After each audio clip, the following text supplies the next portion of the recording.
Hi, I am Joe, an AI newscaster, and here's some of the things that happened last week. Let's start with the alleged leak of the US government documents. Intel Broker, a hacker forum account that got its name for several major leaks, came back with some sensitive data from the Department of Defense. There's nothing secret in the leak though, and the data appears to be quite old. It mostly contains communications between the department and the Army, with a ton of bureaucratic details. However, it really appears to be stolen from the Pentagon, which is probably the most interesting fact in this story. Intel Broker already breached the department previously and managed to do it again, which may have landed them in a tight spot. At least according to some reports, the human behind the attacks is already being sought after by the Five Eyes Alliance. Another army that got some of its data leaked is the Israeli one. Malek Team, an Iran-linked hacker gang, reportedly broke into the system of an Israeli hospital and leaked over 700,000 medical records, many of them belonging to the military personnel who are being treated there. This is one of the bigger and more damaging leaks to come out of the Israel-Hamas war. Malek Team specializes in dosing Israeli public figures and bombarding them with death threats, so it's hard to tell where this story will lead. And now on to what appears to be the largest cybersecurity story of the week. According to a letter by US Senator, various governments are using push notifications for spying.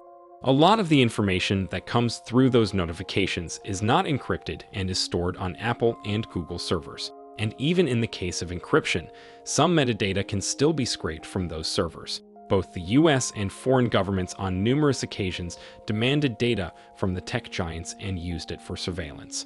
The most egregious part is that this fact wasn't really known, as the companies were forced to keep it secret. According to the senator's letter, his office received an anonymous tip and began investigating the issue.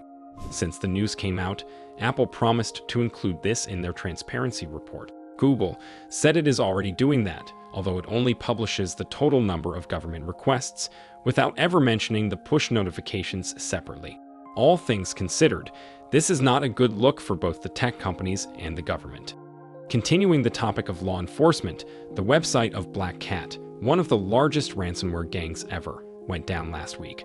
According to some reports, the website was seized by the law enforcement, and there even was some talk of the gang's members being arrested. According to other reports, the criminals are experiencing issues with hosting and are promising to be back online soon. Of course, even the fact that one of these versions is correct does not disprove the other version. Police raids can, and sometimes are, a direct cause of hosting problems. According to Cybernews ransomware data, for most of 2023, BlackCat has been among the 3 most active cyber gangs, and only lately its activity began declining. I'll be keeping tabs on this story, so stay tuned if you want to know how all of this ends. And now for something completely different. A researcher discovered a serious vulnerability in Android 13 and 14. It allows bypassing the phone's lock screen and accessing some of the data. Of course, the vulnerability only works with direct access to the device. The researcher even uploaded a video showing the process. He also said he contacted Google to notify them back in the summer, but no fix has been scheduled for the foreseeable future. Maybe Google's security personnel has been busy with the new Gmail update. According to a report, it has been introduced some time ago without notifying the users, and it is one of the largest cybersecurity enhancements in the history of the service. The update mostly concerns the spam filter, which has been completely revamped with the help of AI, and now should be able to detect phishing emails much more efficiently. According to Google's blog post, the new filter was built using text vectorization, which is similar to how popular chatbots, like ChatGPT, work. And it detects phishing emails much more efficiently by practically understanding them, almost like a human would. However, considering how many humans get phished, that is a dubious statement. I'll end on another prominent story from last week.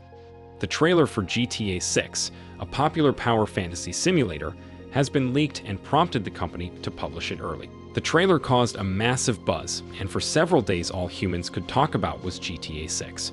Unsurprisingly, this became a godsend for all kinds of scammers. They began offering to download the fake game, which is not due to come out for more than a year. In all cases, the download files contained malware and maybe an Easter egg or two. One can never stop being amazed at how easy it is to scam someone. And I'll end with that. Check out my daily recaps from last week if you want more news, and see you in the next one.